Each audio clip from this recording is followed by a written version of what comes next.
This is Johnny and Jose with Tiger Bond MMA, and we'll be going over UFC Fight Night 186, Rozenstruik versus Gane or Gane or whatever.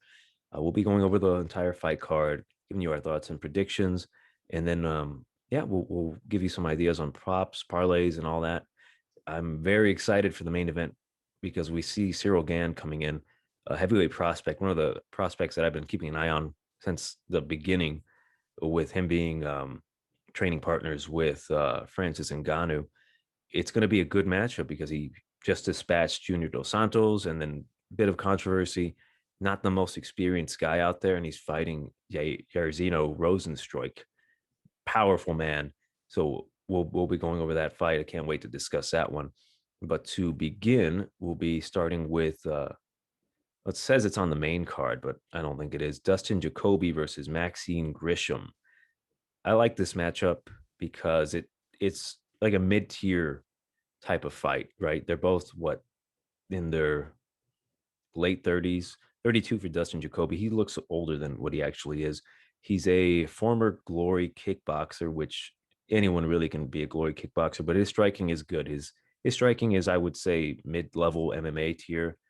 He has decent takedown defense, which really allows him to display that striking. So in the clinch, he's great. He throws nasty elbows. I like his style. He got his start in the UFC with the Contender Series, where he beat the crap out of some dude.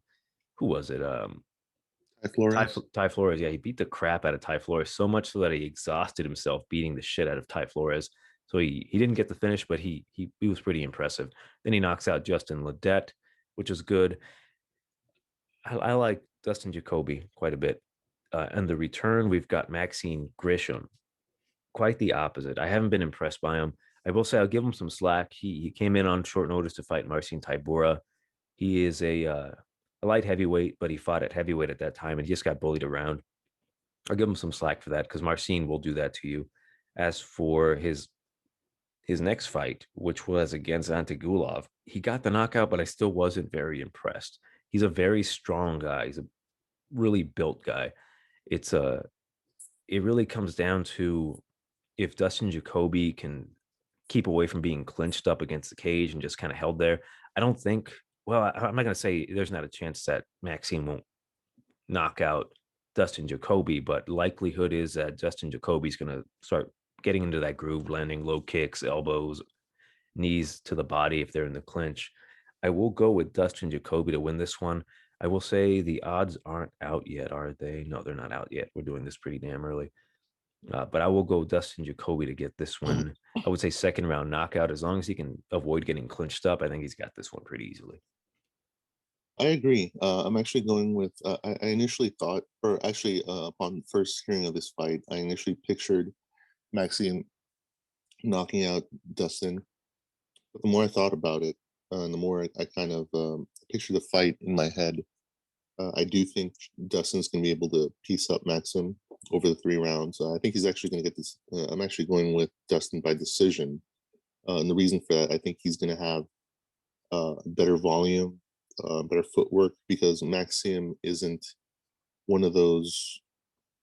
How do I put it? One of the Russians, that Russian smothering style, a la Khabib Mm-hmm. and what's his face, weird lip guy that hasn't been able to get a fight. Hemzet. Yeah. So he's not. He doesn't have that, smothering style, smothering.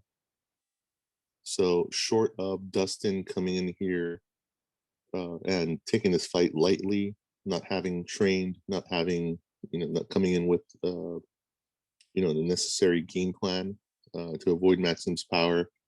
I do see Dustin just outworking Maxim over the 3 rounds with, kicks, footwork. Hopefully he uses a jab, which a lot of guys don't use. But I'm hoping, he's turned that corner. So this is a coin flip fight to me. Regardless of what the odds are, I think Dustin. Well, I found the Uh, odds. If you want to know, it's sure, minus 165 for Dustin, one plus 135 for Maxim. that's around what I was thinking. I was thinking maybe a little bit closer, maybe minus 120 for Justin. Mhm. Excuse me, for Dustin. Maybe plus 110 for Maxim or something. But I think those odds are or fairly close to what I initially thought. Because this is a pretty close fight. I mean, if Dustin lowers his guard, if he goes to sleep in the middle of rounds and thinks that he's got it in the bag, I think Maxim is definitely a guy who can take advantage of something like that, of Dustin just falling asleep in the middle of a round or whatnot. So, but I am taking Dustin by decision. Next matchup at bantamweight, we've got Ronnie the Heat Lawrence. He should be Ronnie Johnny Lawrence versus Vince the Anomaly Cachero. I didn't do too much research on this fight. I didn't know too much about Vince Cachero other than him getting beat up by Jamal Emmers. He didn't get knocked out, which I gave him some props for that. He's a tough Hawaiian guy. Ronnie Lawrence, I saw him on the Contender Series against Jose Johnson. Now, you remember this guy specifically because I had a bet on Jose Johnson because logically, I'm like, okay, the guy with the more experience who's been getting crazy knockouts is probably going to beat the unexperienced guy who hasn't fought in a while. And no, I was wrong as hell. Ronnie Lawrence just dominated Jose and took my money away. So I give him props for that. I am impressed by Ronnie overall, especially in a fight against Vince. The main reason because after watching some tape on Vince, he cannot stuff a takedown to save his life, especially out in the open. He gives up pretty easy takedowns, and Ronnie Lawrence, as we saw with Jose Johnson, he's able to get takedowns at will. He has a pretty nice spinning back kick, which he can sometimes double up and throw twice, thrice even. Vince, so he's a tough guy, right? He's a tough Hawaiian. He reminds me of a Martin Day type, not because they're both Hawaiian, but I think they're just tough guys that will come after you. And that's typically the Hawaiian mentality. Sometimes they're like, screw it, I'm going after you, which can pose some problems. I'm not surprised, and I won't be surprised if Vince can come in here and get Ronnie out of there. But I think Ronnie would have the better game plan. We have the odds right now: Ronnie Lawrence minus 170 and Vince Cachero plus 140, which is pretty accurate. Um, Maybe a live betting situation because again, these guys aren't the most experienced dudes. Ronnie Lawrence can maybe show his inexperience in there against a guy as tough as Vince. So maybe that third round, if it goes that long, look into that. I do have Ronnie to win this fight pretty easily, though. I think he's going to just spam takedowns. We'll see if his striking has made him more comfortable or he's more comfortable striking. So we might even see a better K1 version of Ronnie Lawrence, but I do have him to win by a decision. I think you hit it right on the head. I think Ronnie Lawrence is going to dominate this fight on the ground from start to finish, unless he somehow gets cocky and wants to, match Vince punch for punch or strike for strike, I should say. Because when I said you hit it right on the head, these all these Hawaiian guys, they have that um, they have that when when Holloway fought, what's that guy's name? That little guy. It looks like he has eyeliner, but he just has really thick eyelashes. Volkanovski? No, what's his guy? It was that Oh, fight Ricardo when, Lamas. yeah, Lamas. When he, you know what I'm talking about, right? It's like Yeah, I he know looks what like you're talking about. he has eyeliner, but it's just. I was like, why would that? Like the first time, first few times I saw Lamas fight, I was like, why would they let this guy wear eyeliner in the octagon? But then upon interview, then once I saw an interview, I was like, oh, I guess he just has really thick eyelashes because not a lot of guys have that Boy George look. But anyway, but I was like, hey, if it works for him, if that's what that's what motivates him to get into the cage, so I was like, all the power to him, man. I'm not here to rag on the guy for. Anyway, so they have that that sort of Max Holloway vibe going where they I think he was probably the first one to do that where he just pointed. He was in the middle of the cage. He pointed down, and he told Lamas to let's do it right here in the middle of the ring, and they just started swinging at the end of their fight. So Vince has that that has that Hawaiian fire or whatever you want to call it. So short of him getting in the middle of the octagon, pointing down and calling in Ronnie to, let's just swing at the end of the third round. I think Ronnie not falling for that, if it comes down to that, I think he'll handily just handle him on the ground. It'll be a, I'll, it'll be how Kobe Covington recently put it. It'll be a 15-minute nipple to nipple fight. I know I said nipple a lot of times there, but it's just a funny way to put it. So I do see Ronnie taking this by decision, at the very least 29-28, because I think Vince might come in that third round pretty ready to swing away after getting handled the first two rounds. Our next matchup at light heavyweight, we've got Alonzo Minuteman Menifield versus William the Nightmare Knight. This is the battle of the big beefy boys, really. Very, very fascinated by it because the odds are dead even, -115, -115. It's I like it. I like this matchup because we've got William Knight coming in here, pretty good win streak, knockout streak. He knocked out Cody Brundage in a fight that. So I was watching this fight on the Contender Series, him versus Cody Brundage, and I see Cody Brundage on top of him, just raining punches down, and I'm like, okay, great. I got my parlay. My bet's gonna win. And then my phone goes out, and I refresh it. And then the next thing I see is William Knight elbowing the shit out of Cody Brundage, and I'm like, what the fuck happened in that meantime? This guy's got some of the best come from behind wins that I've seen. He can be in a bad position and he'll just be like, no, it's not that bad. And he'll just come back and knock you out. His fight against Alexa Kamer really proved that although he's a green fighter, right? He's not the most experienced guy. You can see it in there, but he was more experienced than the even lesser experienced Alexa Kamer.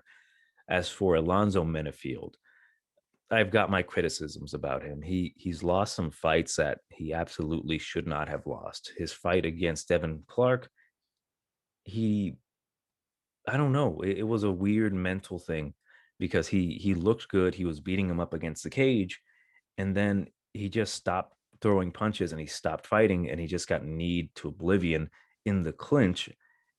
It was just fascinating. Like, what is he doing? And he deserved to lose that fight.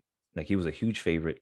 I had a bet on him. I thought he was going to go in there and run through Devin Clark. Me thinking Devin Clark, this loser. Yeah, no, I guess Devin Clark's not a loser. He's been doing pretty well for himself. But yeah, I was super disappointed with Menifield. And then again with Owen St. Preux, I'm like, you know what? Whatever happened, he would have fixed that during that fight. Like he'll be critical on himself, learn not to be an idiot. And he comes out against Owen St. Preux and he gets knocked out. And I'll give him some slack for that. Owen St. Preux, if you're not on his level yet, he will demolish you. But I guess we know where Alonzo is, even though he knocked out a top contender in Paul Craig, which is still incredibly crazy for me to say in 2021. I think he got rushed a little too soon. I think he, frankly, is the better fighter. He's got the 3-inch reach advantage. He's taller. He's a 6 foot tall fighter versus what the 5'10" fighter. I don't really think William Knight is 5'10". He looks shorter than that, but he's a thick boy. I actually think, and this might burn me, but I actually think Menifield might get this one. His back's against the cage. He's fighting, frankly, a lesser opponent, and it's a it's a good spot for him to come back and not necessarily regain the hype, depending on how he does. If he knocks him out in the first round, he'll get some of that hype back just slightly, and then he's no longer the toy that we used to play with that we just throw away to the side. I think we'll polish him off and be like, okay, maybe he's got some potential because he does train at Fortis MMA. He has a good camp behind him. It's just that he himself he just needs to come out with better game plans. Like that's one thing about William Knight. He might be green, but at least he knows how to adjust mid fight and continue with the game plan. Or if he can't continue with that same game plan, I think he's able to change it up. It's a possibility that either guy can knock out the other guy out. but I will go with Alonzo Menifield for the third time. Hopefully he doesn't burn me, but I will go with Menifield to win round number 1 knockout. I think William Knight, he's good. He'll recover. It's just that he's a big guy, but at that weight, at that size, it's not the best for him. We'll see. Maybe he proves me wrong, but I'll go with Menifield to win round 1 knockout. I agree that Menifield does. I'll give Menifield a slight edge just based on his experience, even though it hasn't been the greatest of experience as of late. One thing that does concern me, however, is that he did get KO'd by Ovens was less than 6 months ago. And being that William Knight is, he shouldn't be William Nightmare Knight. And I think his nickname should be, because he's like a fire hydrant, man. He's The chode. yeah, he's very similar to, what's this guy's name? He's from Sweden.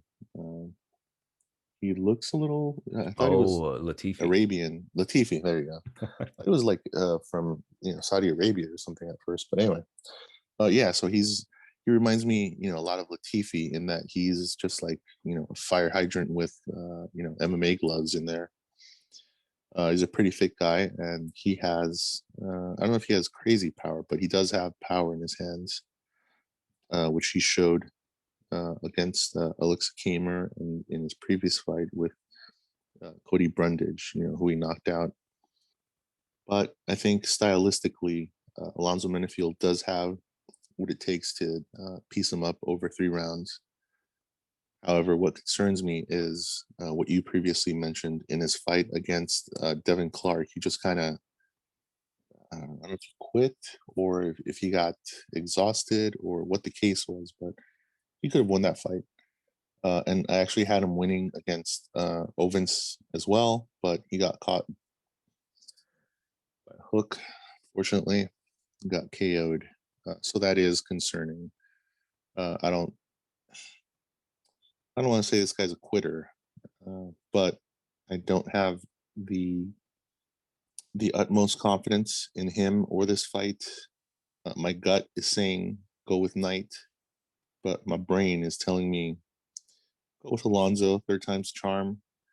However, I will not be placing any money on this fight whatsoever because Knight, it is a possibility Knight could end it if Alonzo has some sort of flashback to Devin Clark or something in the middle of the fight. He has, he hears that helicopter in the background, the gunfire, and he's like, he has that sort of flashback. Anyway. Are you saying that Alonzo Menifield was in Vietnam? Something like that. He's going to have one of those, one of those things where, he's going to dive for cover or something. And that's the first time anyone's ever really said that they were so afraid of Devin Clark that they had flashbacks of a fight. I don't know, man. He's in the trees. Yeah. They're in bushes or whatever. Anyway, so I do give him the slight edge just based off competition. But as I mentioned, what's concerning is that knockout several months ago, as well as what's looking like I'm hoping isn't a trend, and that's him just kind of giving up mid-fight and losing a fight that he should win. So I'm reluctantly going with Alonzo Menifield by decision, but I'm not making it any sort of official betting play or putting any sort of money on this fight. Our next fight, which bit of confusion, and UFC website says this is taking place at 135, but Tapology says it's at 125. So that really makes a difference, but it is Alexis Davis versus Sabina Mazo. Interesting fight. Sabina Mazo has been on a pretty good win streak. She decisions Shayna Dobson, whoop-de-doo. Split decision with JJ Aldrich, whoop-de-doo. And then she actually finished Justine Kish in a fight where I actually picked Justine Kish to win. And all Justine had to do was not get head kicked. And she couldn't even do that. She is the younger fighter, Mazo is. She's 23 years old, coming in here against the older veteran in Alexis Davis at 36 years old. The odds currently have Alexis Davis a plus 205, come back on Sabina minus 245. And that's a lot of respect on Sabina Mazo. And I understand it. She's coming in against the fighter on a 3-fight losing streak, opposed to her 3-fight winning streak, looking impressive, question mark, against Justine Kish. The reason I say that is that I didn't like what I saw from just, or not Justine, from Sabina. I thought she was getting clearly dominated in that fight with Justine Kish, outstruck by Justine Kish, and she's supposed to be this Colombian Muay Thai queen, and I'm not too sold on her yet. At those odds, I don't think I can trust Sabina Mazo not to lose this fight by decision. I know Alexis Davis has lost 3 in a row. She's the older fighter, but I think she's just too damn experienced. And if we look at those losses, Caitlin Chukagian is one of those losses. Nothing really to scoff at. You know, Caitlin will do that to you. She is the point fighter master at that division. And then Jennifer Maya recently fought for a title. No shame in that. And then in a fight versus Viviane Araújo, she actually looked, I wouldn't say she looked good, but I was watching that fight while I was doing my dishes, and I kept turning around to see what the hell was going on because I don't really always watch women's MMA. But I looked around, I'm like, what the fuck, Vivian? Get the fuck up. Get the fuck up. What are you doing? Like, Alexis Davis had me kind of worried. Like, it wasn't, I was fine, but I was like, damn, Alexis Davis gave me a scare there. I don't want to feel that way, even predicting that Sabina Mazo is going to win. I just think she's a little too, she's okay, right? With lesser competition, she might run through them. She's got good striking, great head kicks. I've seen her knock out multiple women with head kicks.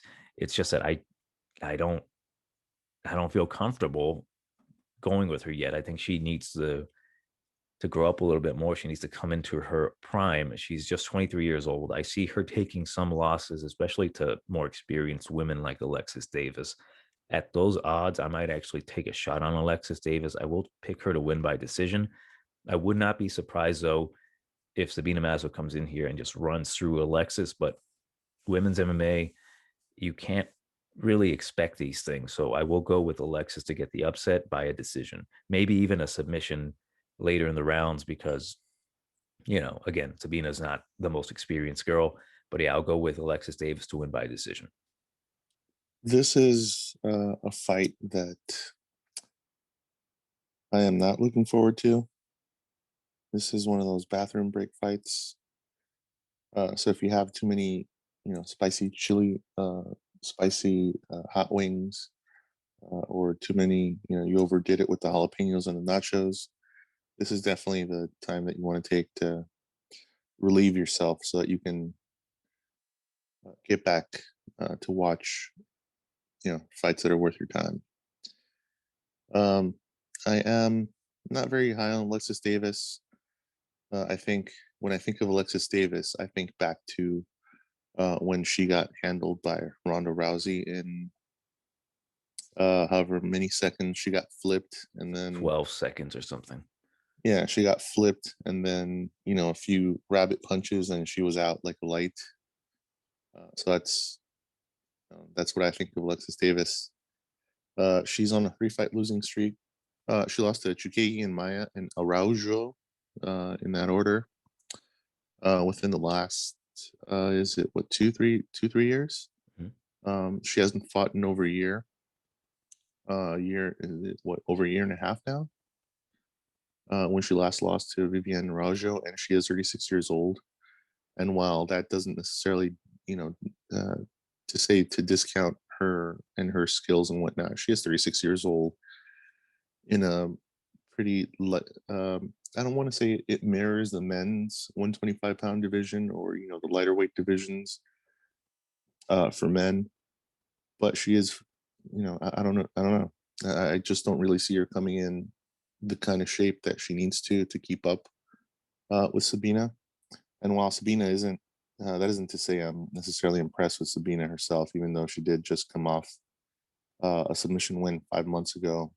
And actually, she's fought four times in the last 4 years. So that's I think that's kept her pretty busy, and I think she'll have enough to put away Alexis Davis. No, excuse me, not put her away, but to get that decision with Alexis Davis. I think Alexis's experience will prevent her from getting submitted or putting her into any weird or awkward spots. This will just be, like I said, one of those bathroom break fights. It's really nothing I'm looking forward to, and actually already feeling it. I want to take a bathroom break just talking about this fight. So I'll take Sabina by. I'll say maybe Alexis takes the round. So I'll say Sabina by close decision, 29-28. But that's about as much as I'm willing to spend on this fight. Our next matchup at lightweight, we've got Alexander the Great Hernandez versus Thiago Moises. Currently, the odds on this fight are minus 195 for Alexander, and then come back on Moises is plus 160. Very, very fascinating. This matchup is. Alexander, he came into the UFC, knocked out Benio Dariush, and then everyone thought he was, Jesus Christ superstar. And then he decisions Mercier, and then I think he got pushed a little too quickly, runs into the brick wall that is Cerrone, and very similar to OSP. If you're not ready to fight Donald Cerrone, he will school you. Thiago Moises, he's been a little unimpressive in the cage. Uh, Although recently he seems to have been putting it together. And I don't want to say that he is trending upwards yet because he has wins over Michael Johnson, which no comment. And then Bobby Green. Bobby Green, that win was good, right? The only thing with that is that Bobby Green looked good in that fight. It's just that he didn't pull the trigger, and Thiago, I don't want to say he stole it from him. He didn't steal the fight from him. He deserved to win that fight, but he felt more comfortable striking with Bobby Green, and he is a overall more dangerous fighter now that he feels more comfortable striking. When it comes to Alexander Hernandez, he's had some trouble in there. His fight with Francisco, he arguably lost that fight, Trinaldo that is, and he got that hometown decision. Then he gets his ass beat by Drew Dober. He shows some immaturity in the cage. He's got the most fantastic attributes overall. He's very fast. He's powerful. Good, not necessarily good striking, but decent enough striking. And then his grappling is good. It's just that sometimes he goes a little too balls to the wall with the grappling, and he just kind of gasses out, and then it leaves him vulnerable there. What I saw with his last fight against the pretty damn tough Chris Gutzmacher, he seemed a bit more comfortable with his striking. He was able to get the knockout, and it wasn't like a very quick blitz type of knockout. It was impressive. It was very nice. He knocked him out with hooks and got him out there clean.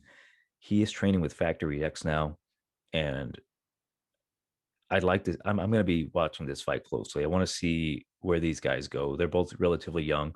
Alexander Hernandez is 28 years old. Thiago is 25. They're very similar. I will say that the reach advantage does go to Alexander Hernandez. He's got a 2-inch reach advantage. They're both 5'9". This could go either way depending on which version of these fighters show up. I think overall, Thiago Moises is a more dangerous guy on the ground and potentially on the feet, because I will say he has some pretty good striking. So it could catch Alexander Hernandez, and we don't really know how good his chin is. He's been knocked out twice. Not necessarily out clean, but he's been TKO'd. So you never really know how well his chin will hold up. It's a coin flip fight, frankly. I will say I'll go with Hernandez by decision. If he's trending upwards with Factory X, if he's making the right adjustments, I think he is a dangerous fighter. I think he'll be composed. He'll land his strikes cleanly. He'll go for takedowns. He'll just be a complete martial artist instead of just being a guy who blitzes you, trying to knock you out, or when that fails, he'll just try to grapple you, because that didn't work against Drew Dober. Drew Dober eventually got up and knocked him out. So as long as he's able to stay composed, I think he is the better fighter between the two, but not that doesn't necessarily mean the better fighter always wins. So I wouldn't blame anyone for going with Thiago Moises, because we're not too sure yet on Alexander. It's not out yet. The verdict's not out. So if he's making those right adjustments at Factory X, I think he'll start being a better fighter, maybe even see him in the top 15 after this fight. So I'll go with Alexander to win by decision. All right, so I'm actually going with Thiago on this one. and that's just due to Alexander not being very high on Alexander Hernandez. In his last 5 fights, he's alternated wins losses, and given he hasn't won against the best of competition, nor has he lost against the best of competition. That's actually what's more troubling, given that I would say his most impressive win as of late was actually against Francisco Trinaldo. Not that that was necessarily an impressive performance, but Francisco Trinaldo, he's a fairly tough guy. Being that he's on the older side, he's actually been more of a. I think he's had not necessarily a late career resurgence, but yeah, I don't know what it is, man. He's just been tough as of late, and that win stands out most to me. His KO against Chris Grudzenmerker. Uh, yeah, I mean, well, he did knock him out. Chris Grudzenmerker isn't necessarily the biggest names, nor I don't think it's going to put him in the top 10, or I don't think it was a highlight reel finish or anything. And I'm not necessarily all that impressed with Alexander as a whole. His KO loss to Donald Cerrone was really, I would say, really not disappointing, because I wasn't high on Alexander, really high on Alexander then. What really kind of caught my attention was just how cocky he was and continues to be, despite his lack of. I don't think he's turned that corner, nor will he. I don't know what it is, man. I'm not in his training camp. I'm not his coach, but there's just something where I think he's gotten a little too ahead of himself. I don't know what it is about Alexander. He's gotten a bit of ahead of himself. He's pretty high on himself, where I don't really see it. I don't really see the potential there either. Despite him being over at Factory X, I don't see him turning that corner anytime soon, or ever, to be realistic. Thiago Moises, for whatever reason, I associate the name Thiago with Maheta now, so I think he's automatically just as tough as Maheta, and he's probably banging every Russian or German blonde in his over at American Top Team as well. So they're getting that Brazil plumber special. But Thiago Moises, he is, I think, I think his career and his fight career is on the upswing. Not necessarily a steep upswing, but an upswing nonetheless. I think steeper than Alexander for sure, just because I think Thiago Moises is I think tougher than Alexander Hernandez at this point. And so I'll be taking Thiago Moises as the underdog here. I'll have him winning by decision, unless Alexander just shits the bed and gives him a rear naked choke, or a guillotine or something, like a standing guillotine. I can picture that. So I'm going with Thiago Moises. He as my underdog pick. And before we break down the highly anticipated bout between Marion Reneau and Macy Chaisson, I'd like to ask you guys, if you want to give us a like and comment, that'd be nice. We'd appreciate it. Yeah, because I know you guys really want us to break down this fight between Marion Reneau and Macy Chaisson. And I'll keep it simple. Either Chaisson wins in the first round by a knockout, or Marion Reneau wins later in the rounds by submission. I do not trust Macy Chaisson. She's the Ultimate Fighter winner. Not impressed by her. Beat Gina Mazzani. She beat Sarah Moras. She loses to Lena Landsberg.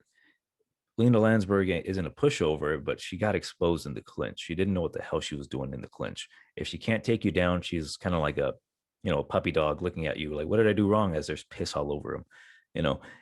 It's I'm not sold on her, but she does possess that blitzing style. She'll take you down, beat your ass. Marion Reneau, 3-fight losing streak, losses to Raquel Pennington, Yana Kunitskaya, and Kat Zingano. it's better, way better competition than what Macy Chaisson has been fighting.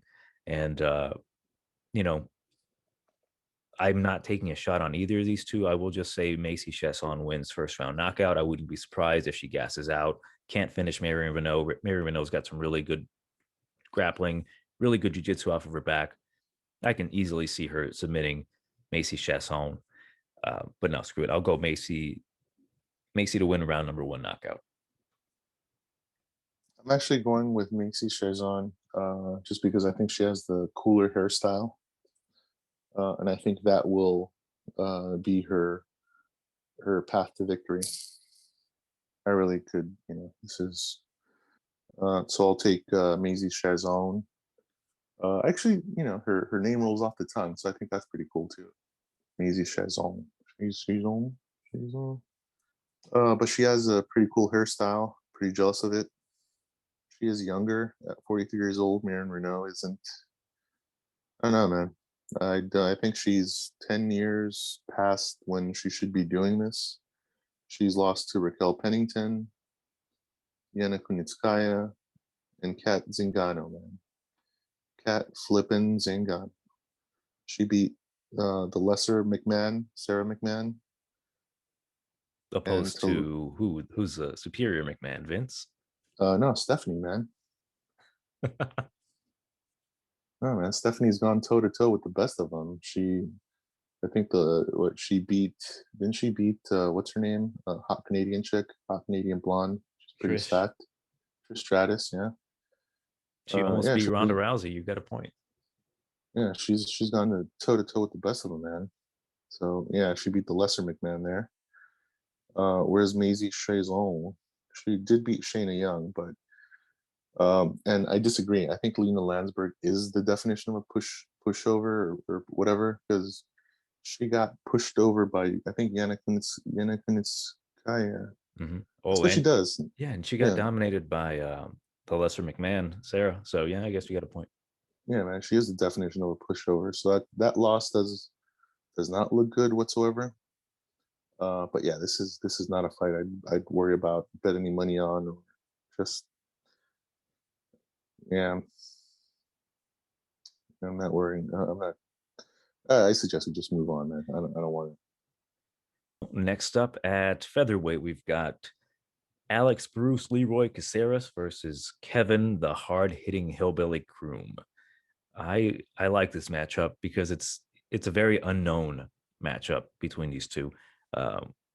Odds are right now Kevin Croom plus 195, Alex Caceras minus 235. A lot of respect coming in on Alex Caceras, and I understand it, but it's still baffling because he beat Austin Springer in a fight. I think he was supposed to fight Giga Chikadze in this matchup between Caceras and Giga, and then Austin Springer came in. Caceras easily dispatched him, got the rear naked choke.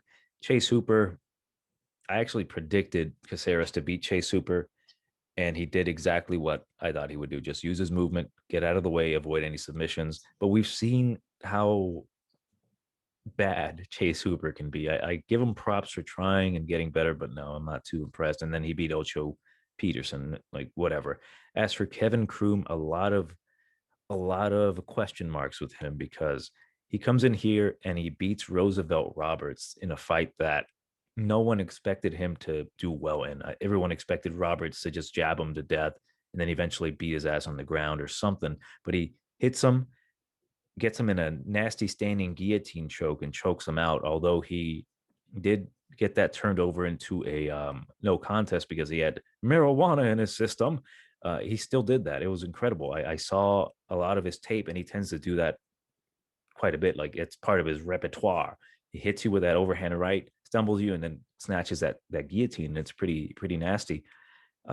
He is coming from that Midwest scene. I think he's training with James Krause now, and I'm excited to see that game plan, because if you game plan against Alex Caceres well enough, you can beat him. He's not the most intelligent fighter. I don't want to bash him in there, but he's not really the smartest guy in there.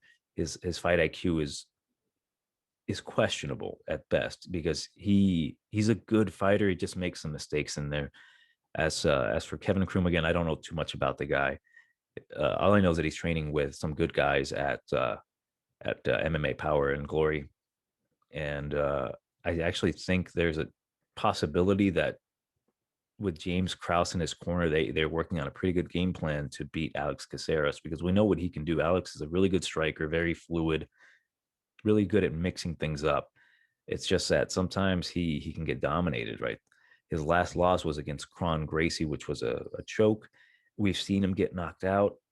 You know, he can't go over a certain level, which I don't really know much about Kevin Croom enough to place him at a certain level. You know, he has like a bizarro type of record, 21 wins, 12 losses. And the comeback on Caceres as well, 17 wins and 12 losses. So they both had their fair share of losses. I think they are both very well experienced because they've done this for so damn long. So it's a really big toss up. When it's a toss up, I'll go with the underdog. So I'll go with Kevin Croom to win. I'll say by another crazy submission. Maybe he'll do the exact same thing. You know, with some of these guys from the Midwest, if their bread and butter is the submission, they'll always try to go for it. Just like my boy Derek Minner, he'll go for that guillotine 100% of the time. Kind of like Dustin Poirier, but actually he finishes the fight with the guillotine. So I'll give him props on that. So I'll say Kevin Croom to win my dog pick by third round, no, first round submission. Screw it. Yeah, funny enough, I was I was also looking at Kevin Croom's record, and he should be on a 4-fight winning streak. I think that his his submission over Roosevelt Roberts getting overturned to a draw or no, not a no contest, but I think his totals, yes, Yeah, it's well, it was a stupid no at this contest. point. I think it's stupid at this point. I think, well, I was gonna say Bruce Leroy. Excuse me. Uh, Austin, his 3-fight win streak against Springer, Hooper, and Peterson isn't all that impressive, being that he did lose to Kron. Well, I don't know how you want to look at his submission loss to Kron Gracie. Otherwise, he'd have had he been able to avoid that, he'd be on a pretty nice win streak. But I'd say I'm more impressed by Kevin Croom at this point, even though, funny enough, it's like when I think of Kevin Croom, I think of him as like younger than Bruce Leroy, but Bruce Leroy is actually younger than he is. However, I think Kevin Croom he's on an upswing, whereas Bruce Leroy is kind of trying to hang on in the UFC. Even though he's on a fight win streak, I don't know if he's necessarily going to be, how much longer he's going to be here, just depending on what type of fights that they give him. And look, kind of analyzing this fight and kind of picturing it how it goes in my head, I think Bruce Leroy is going to have uh, okay footwork. He's going to have that kind of karate stance, and I think at least in the first, maybe second round, he'll be able to avoid, that how Kevin sets up his submissions, which is, as you mentioned, with the overhand and then kind of going in for the kill. However, I think maybe I don't know, depending on how tired they get, maybe in the third round, he might have his chance to do so. But they're going to be a little bit slippery then. Uh, Tough fight to call. This is kind of a coin flip fight. Uh, I'd say maybe second, third round, possible submission for Kevin. If he can't get it, then I think Leroy might pull out the decision. Not necessarily upset, but maybe a close, maybe split decision win for Alex in that case, if he does manage to avoid the submissions. So it all just depends on how good in shape these guys come in. Because Bruce Leroy, I don't think I've ever seen a fight where he comes in out of shape, or I don't think he's ever gassed out in a fight. As far as I can remember, he always comes in ready to go. So I think it'll be his fight to lose, being that he has a lot more experience in the UFC. But I do like Kevin Croom. I do like his style, and if he does win, I think he'll become a fan favorite. He has that personality. He has that style that's very easy for the casuals to get into, but also the hardcores. And he is out of the Midwest, so he is gonna gain support from a lot of Middle America. I think it'll be an interesting fight, but I have Alex by split decision reluctantly, but I am in the back of my mind hoping Kevin Croom does submit him. Not that I dislike Bruce Leroy, but I do like Kevin Croom's style more. So yeah, I'll leave it at that. This is I think I'm staying away from this fight as far as betting wise. Our next matchup, a rematch at bantamweight between Pedro, the young Punisher Munhoz, and Jimmy El Terror Rivera.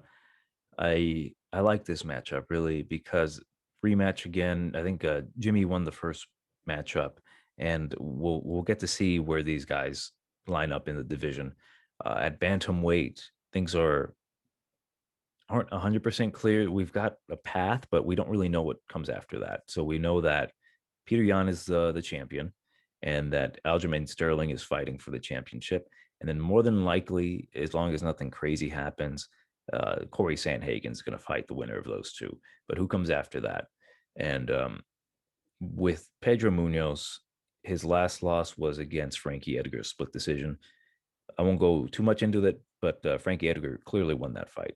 And then we've seen what happened to Frankie Edgar recently. So it kind of devalues that loss. A loss to Frankie Edgar is never anything like, oh my God, you lost to Frankie Edgar. What a loser. It's just now at this point in his career, it brings down Pedro Munhoz a little bit. So he's on a 2-fight losing streak against Aljamain Sterling and Frankie Edgar, as opposed to Jimmy Rivera. He came back after fighting COVID to beat Cody Stamen, a fight where a lot of people had him counted out. I actually thought Jimmy Rivera, he was still good. I think him taking some time off, I think the COVID might have helped him because it got him to kind of relax. Like it's out of his control, because I do think that Jimmy has a bit of a mental head case type of thing going on, because I saw that with Aljamain Sterling with that matchup. He looked like there was something wrong with him. Like he could not function. Like he just was thinking too damn much. Even in his picture in Tapology, the one where his arms are getting raised, he actually looks like he's thinking clearly, like, did I really deserve to win that fight? Just he overthinks things sometimes, which can concern me. But his fight against Cody Stamen, I think he just looked really good. I think his boxing, his speed, power, everything just worked well together. There's some things that work against him, of course, that he's the shorter guy. He's 5'4", coming against Pedro Munhoz, the taller guy, 5'6". And I'll get to the odds. Actually, the odds currently have Jimmy Rivera as a favorite -145, come back on Pedro Munhoz +115. Very fascinating. I didn't see that coming. I actually thought Jimmy was going to be the underdog. Uh, I'll keep it pretty clear. Pedro Munhoz is a dangerous guy. He's got the knockout power. He's got the submission. Other than that, he doesn't have much more. He's just dangerous, but he's not very fast. He's not the best boxer. He's just very, he'll hurt you and he'll submit you. I think Jimmy is just the overall faster guy, but he's got that chin issue. Like he gets dropped quite a bit. And to be fair, his losses aren't that bad. He lost to Marlon Rivera when Marlon Rivera was the magic man. He was knocking everyone out.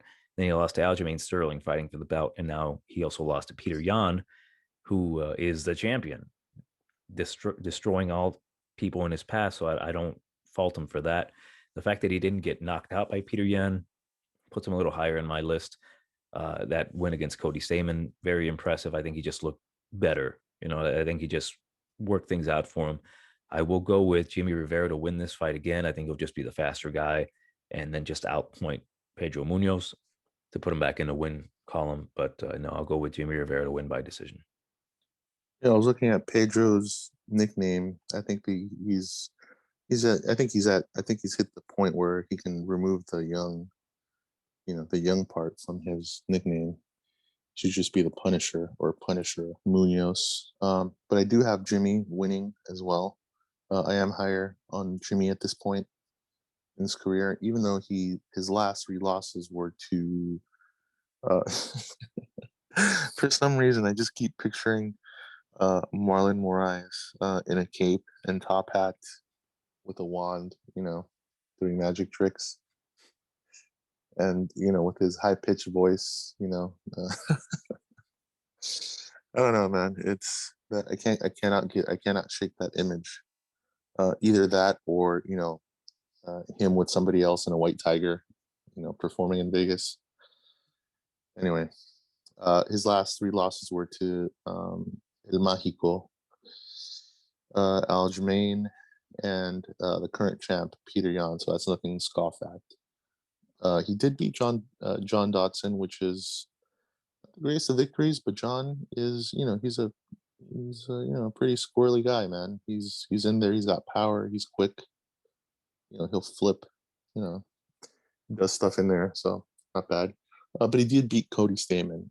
Funny enough, I was high on Cody Stamann, which was a mistake, and Jimmy pieced him up.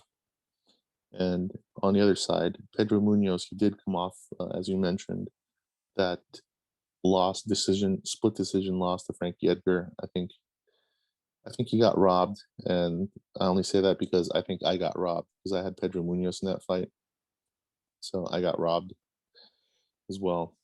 But being that he got beat by Frankie, which as much as I love Frankie, man, he should have won that fight.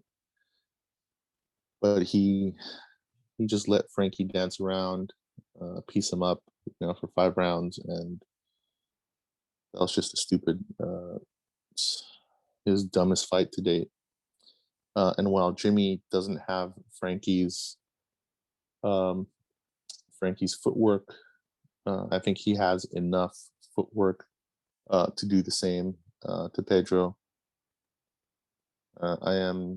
I think this is going to be his third loss in a row. This is another slight uptick for Jimmy. Pedro isn't pushover by any means.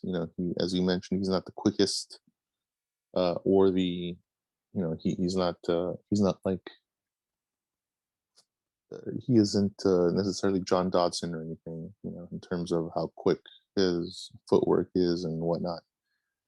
But he is pretty dangerous. He can knock him out if given a chance, but I don't think Jimmy will give him that chance. I think he'll fight him similar to how Frankie beat him. And this will be, yeah, man. Pedro Munhoz is, I don't know, I think he's the Brooklyn brawler of that division now. He is a journeyman, and I think he's come to that point in his journey where he's going to be fighting these younger guys, still trying to kind of get himself back to the top. But I think he's fallen too far to ever get back up there. So I will take Jimmy by decision. Our next matchup at welterweight, we've got Randy Rude Boy Brown versus Alex Cowboy Oliveira. I'll be blunt. I'm not betting on this one whatsoever because it is a toss-up. I'll check the odds just to get an idea. Randy Brown minus 165. Comeback on Alex is plus 135. And it's appropriate. I think, frankly, Randy Brown has all the tools to dominate Alex Oliveira. He's got that factor to him. He's 30 years old. He's 6'3", 78-inch reach advantage. Not reach advantage, but he's got a 78 reach, an advantage of about 1.5 or 2.5, sorry, over Cowboy. The only thing is that Cowboy, that name suits him. He's a cowboy. He'll go out there and he'll take an ass whooping and then come back and beat your ass. Put it to you this way, it's a battle of who will break first, because Randy tends to make really dumb mistakes. Cowboy makes really dumb mistakes. I think Cowboy gets a little over anxious, and even though he might hurt you, he'll go after you, make some stupid mistake. We've seen him do that with some people. He lost to Gunnar Nelson that way. He was beating up Gunnar Nelson, and then he loses position and gets beat up. Randy Brown, similar way, like he's beating up Nico Price, and then out of nowhere he gets hammer fist from the bottom. It is what it is. No one really expects that to happen. I won't give him any slack for the Vicente Luque fight because that's Vicente Luque. He'll beat your ass. I do think though Randy does have every advantage in this matchup as long as he doesn't do anything stupid. He should win. I'm going to go actually Randy Brown to win this match, round number 2 knockout. Frankly, Alex Oliveira, I think he's taking a lot of punishment. He looks older than what he is. He's 33 years old. He's a tough guy. I wouldn't be surprised if he comes in here and just wrecks Randy Brown because, again, it's a coin flip for me, but I'll go with Randy Brown to win this one, round number 2 knockout. Yeah, thank you. I agree. I think Randy is set to win this fight despite, his recent knockout by Vicente Luque is initially, well, I should say was initially a concern, but I don't see any, Alex, somebody like Alex Cowboy taking advantage of that by coming in and knocking him out as well. I think the 4-inch height advantage and the reach advantage will be a little bit too much for him in this fight. And I think actually Randy Brown's going to pull off a decision win. Yeah, initially when I look at Alex Cowboy's age, it still baffles me because I see this guy as like a 40-year-old, but I guess he's just taking such a beating that he hasn't aged well. It's kind of like Aldo, man. Aldo, he's only like 30, 32, 33, but to me, he's like 40 years old, man. He's been fighting forever. And as much as I like Alex, I think Randy Brown just has is just going to have what it takes to take him by decision. So I see a 30-27 for Randy Brown. Our next fight at flyweight, we have Montana, the Superior De La Rosa versus Mayra Buena Silva, Chitara. The odds are, That's right. I'm surprised, really. It's near pick'em, -120 for Silva and -110 for De La Rosa. I actually think the odds are spot on. Although, frankly, I get a feeling that most people might think that Silva is just the overall better fighter. I just honestly think that Montana De La Rosa will put up a fight in this fight. As I mentioned, she's the superior De La Rosa between her and her husband. It's I always find it fascinating, like when you've got a couple in the UFC and you're both fighting similar like level competition, yet the woman is the one who's actually got a winning record in the UFC or has the more wins in the UFC. But neither here nor there. When it comes to this matchup, it's really close. I agree that with the odds that it should be close. I initially would have thought that Silva would have been the slight favorite, maybe a plus or not plus -150 between her and De La Rosa. The thing is, De La Rosa, she's getting better, but she's still not at a certain level where I can call her even a contender, even in the top 10 or 15. Her last fight with Vivi, she looked decent, right? It was mostly a striking affair. I think her nose got busted up, but she didn't quit. I respect Del Rosa for that she went toe to toe with Vivian. Even though she had no choice, she still did it. When it comes to Mayra Buena Silva, I think she's more of just an overall grappler. She'll go for her submissions. Her last win was a fight between her and Mayra Borella Romero. And as I mentioned to you, I always get these two women confused. So when I was at the betting window, I'm like, which one do I bet on there? Which one's which? Which one's the Brazilian? So I made my decision. I got my right bet. But yeah, it's concerning because although I do think that Buena Silva is a better grappler, I don't think Montana is that far behind. I think she's got the wrestling and she's got some good jujitsu. The only thing that I consider the X factor is that Mayra Buena Silva will be the stronger woman in there. If it becomes a striking affair, oh man, I can see Myra just swinging at air, trying to catch Montana, and Montana just being a little bit more comfortable in the fight. Her thinking, "Hey, I went toe to toe with Vivian Araújo, one of the hardest hitting women in the division. I should be okay." I can see Montana just piecing up Buena Silva and then avoiding takedowns. But man, I don't have that much confidence in Montana at this point to even use that as an excuse to bet on her or even choose her to win the fight. I will still go with Buena Silva. I think it's going to be a decision. It might even be a split decision because on the ground, I don't think she'll be able to get the submission on De La Rosa. So I'll think she'll control the position on the ground, maybe land some punches. Oh man, I'm not looking forward to this matchup, but I'll go with Silva to win this one by a decision. This is actually a fight that I am looking forward to. I'm just kidding. I'm not really. For a second there, I'm Um, like, what the fuck? yeah. Sorry, I said I I tried to sound as convincing as I could. But this is actually a fight I am uh not looking for. I don't know how many knots is there. Yeah, I mean this is a women's MMA fight. It's not the highest level. But I think Myra Bueno Silva is going to come out here and decision Montana De La Rosa. I don't think she'll be able to submit her, but I think she'll do enough, come forward enough, maybe hold her up against push her up against the cage, um, and just make it a grind. It's going to be a women's grinding fight, so it's not going to be the most exciting of fights. But I think Myra Bueno Silva has that grit. But I think overall, just generally, I think Myra Bueno Silva is just a tougher fighter. So I'm taking Myra by close decision, 29-28. In our co-main event, we've got Nikita. Although it says the minor, he's always going to be the Al Capone to me. Nikita Al Capone Krylov versus Magomed Ankalaev. I am very excited for this one. It's a very solid co-main event. We've had some really bad ones the last two fight cards, so I'm excited that we're back on to the trend of an actual co-main event. We've got the number 9 ranked versus the number 10 ranked in the light heavyweight division. And frankly, like I don't want to spend too much damn time on this one.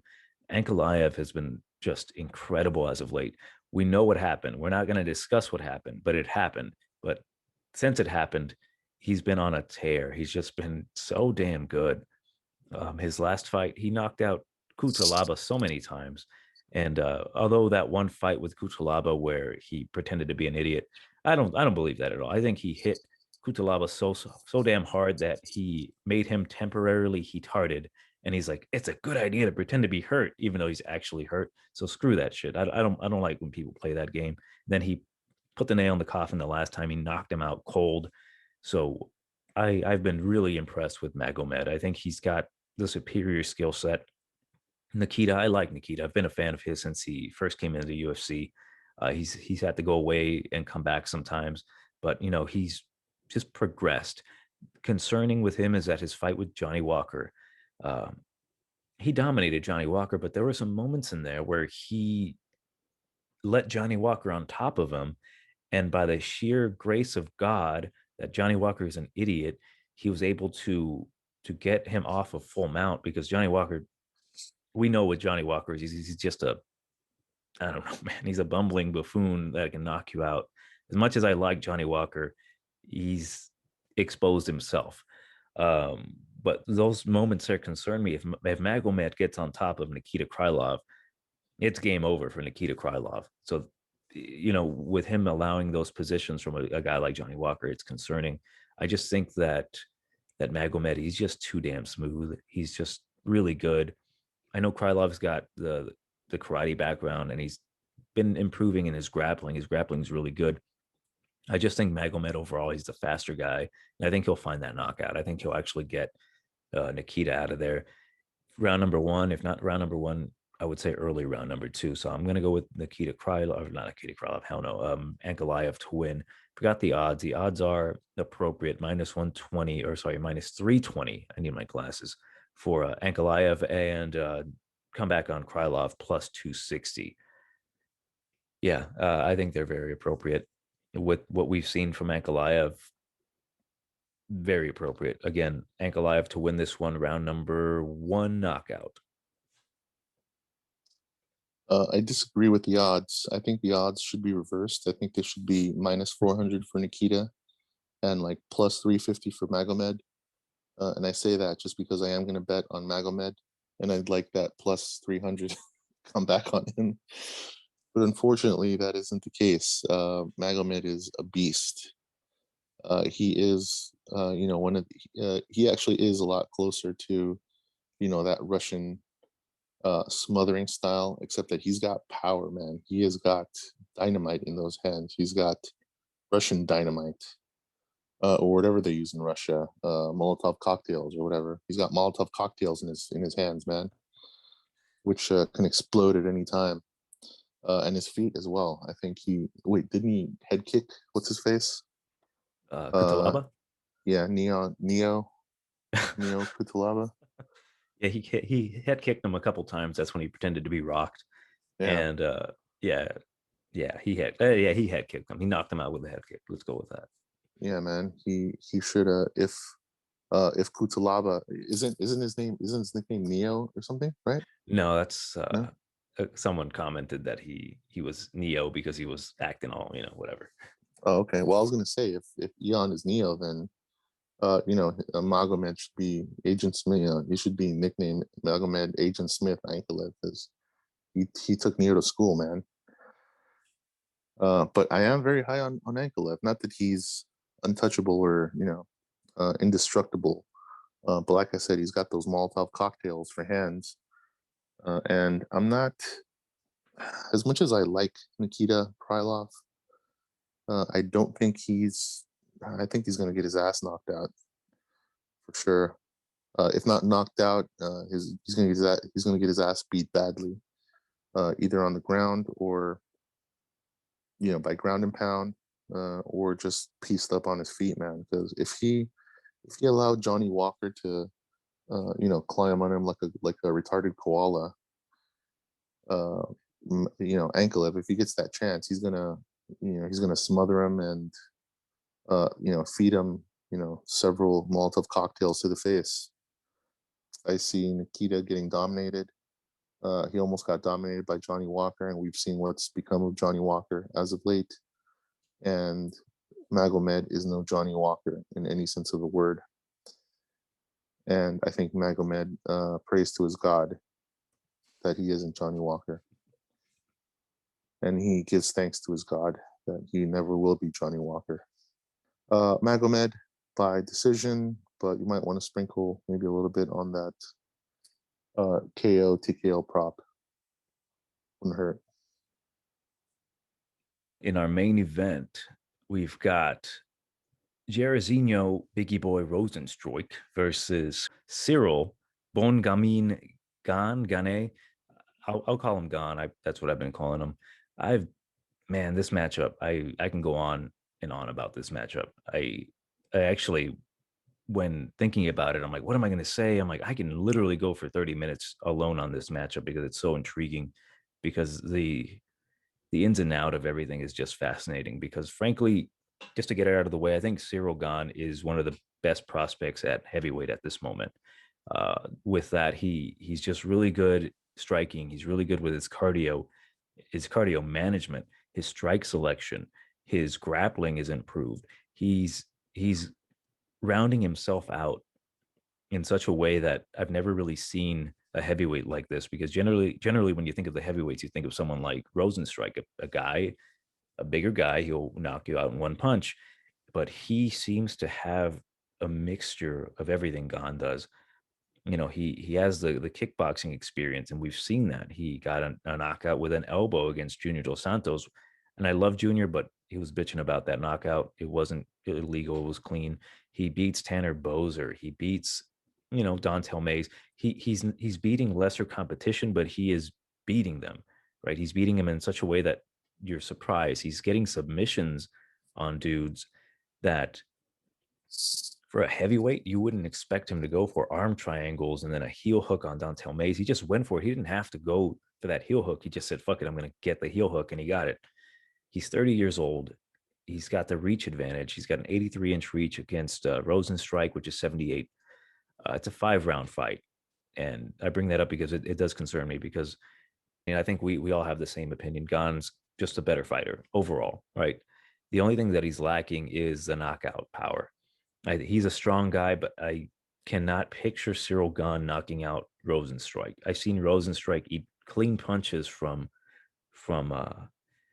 Overeem and just keep going forward. There is one punch he couldn't eat, and that's from Francis and Ngannou, but it is what it is. Who's not going to get knocked out by him?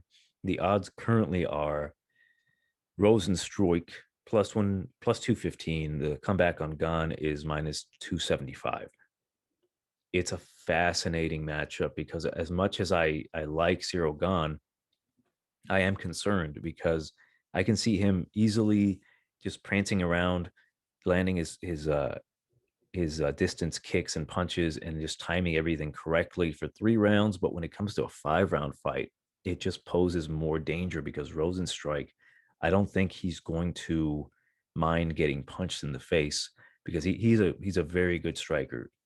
Biggie Boy is.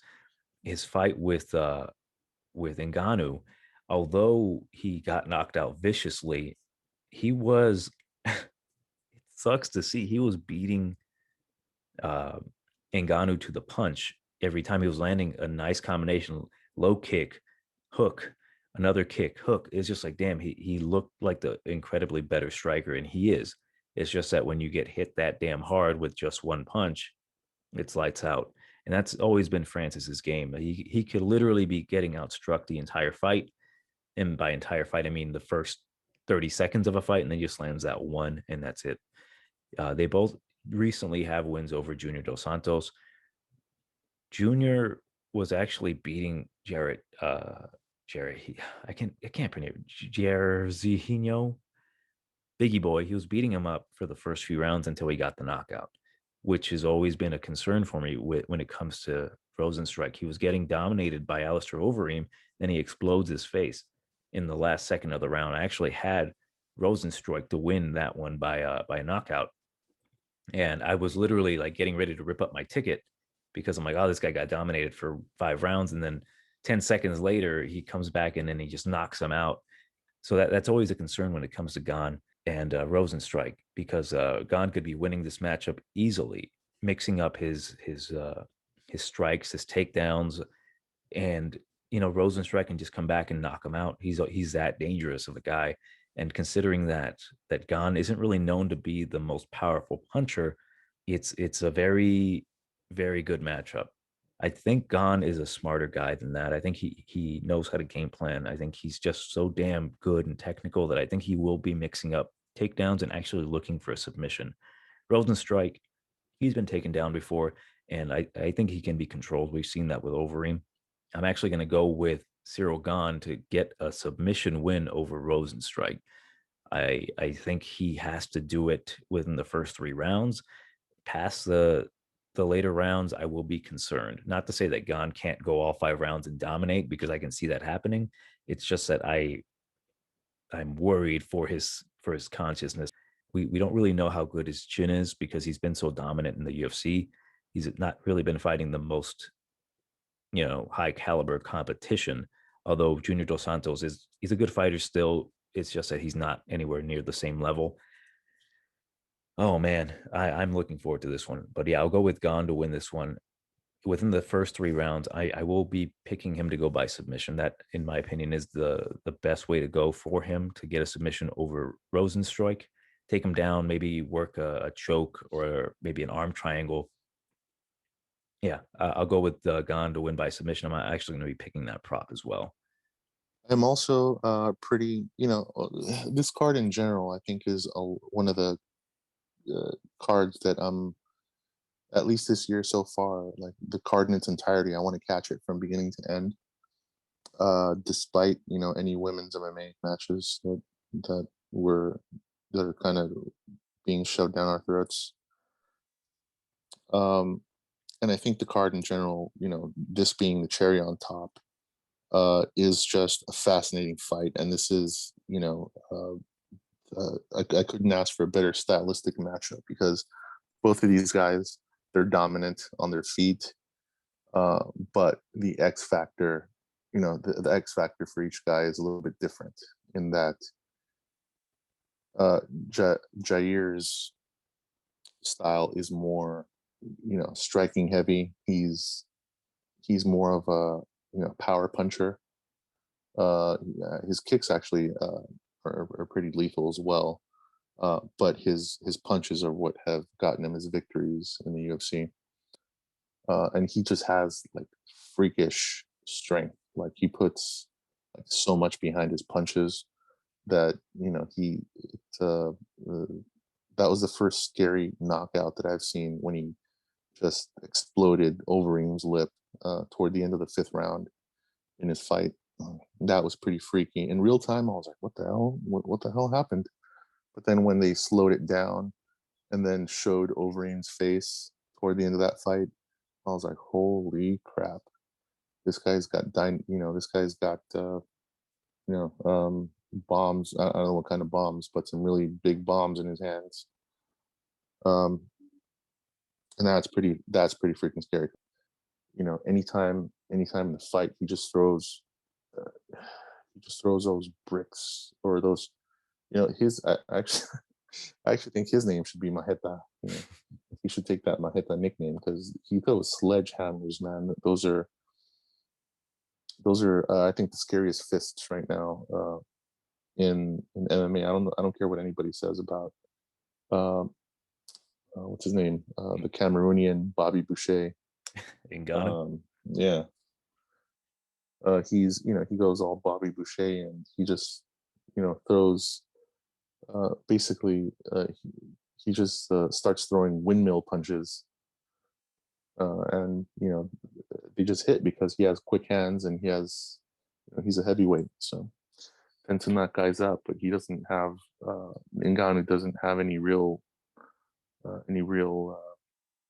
boxing skill and whatnot. He just has quick hands and he just throws them and he kind of throws Hail Mary knockouts.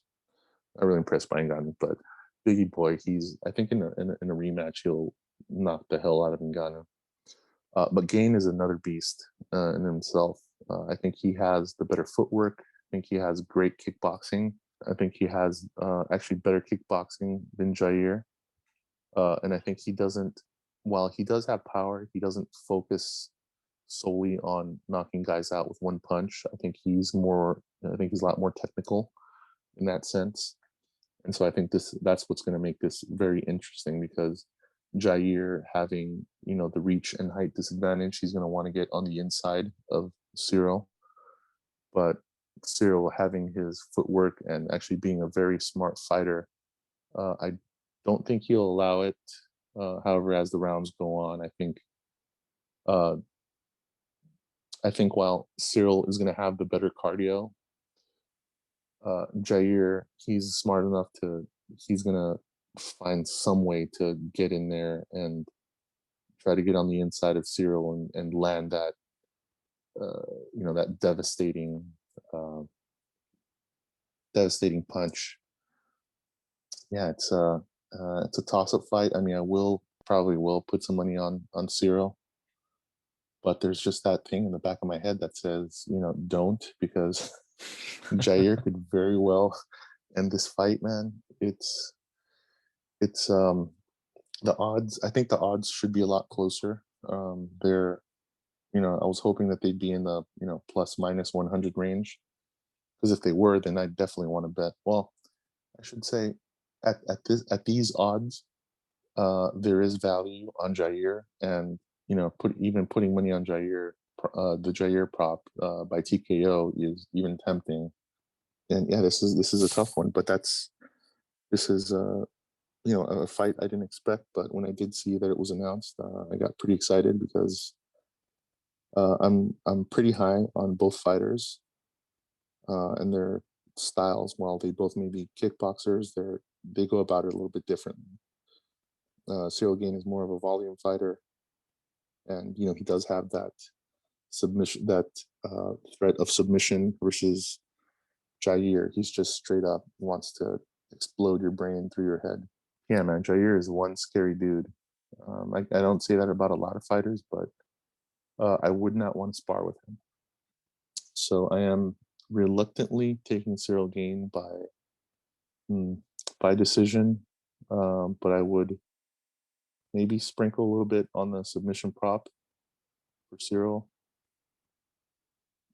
Despite the sound of my voice, that is a pretty exciting fight. So I'm looking forward to it. Yeah, it's going to be an interesting matchup. I'm really, really looking forward to it. When it comes to the prop betting, there's a couple that I like. I do like Gone by submission. It's unexpected. I don't know what the line would be, but it's interesting. There's mostly some of these are going to go over. So, for example, Ronnie Lawrence versus Cachero, I think is going to go over. William Knight versus Menifield, I think that's going to go under. I think one of those two is going to get knocked out. Um, as for parlays, frankly, I'm not too confident because this is such a good card that I'm not overly confident in one guy or multiple guys winning. But for sure, I would put Magomed in there. Maybe even sprinkle a TKO prop for him as well. But for sure, Magomed to win. And man, it's a good card. But yeah, I probably do Magomed and maybe a Jimmy Rivera. I feel like those two are more inclined to win. Jimmy by decision, Magomed by whatever he wants. But yeah, those are my props and parlays. That's funny. That's exactly what I was thinking. Those are the only that's the only parlay that I'd be confident enough to tiptoe into. Uh, but I would also say maybe the Macy Chaisson fight to go over, the Myra Bueno Silva fight to go over, and I'd say all three women's fights to go over.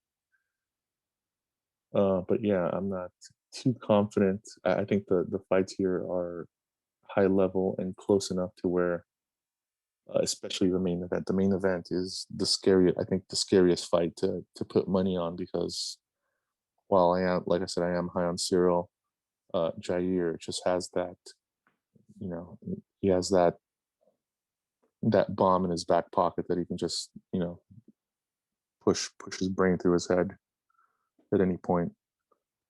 So the only ones I'm fairly confident on are Jimmy and Magomed. More so Magomed, but yeah, uh, uh, realistically, just Magomed and Jimmy are going to be the parlay for me as well. Well, those have been our picks for UFC Fight Night 186, Rozenstruik versus Gane. Let us know what you guys think in the comments below. It'd be nice if you liked the video, share, whatever. Those have been our picks again. Johnny and Jose, Tiger Bomb MMA, and we'll catch you at the next fight.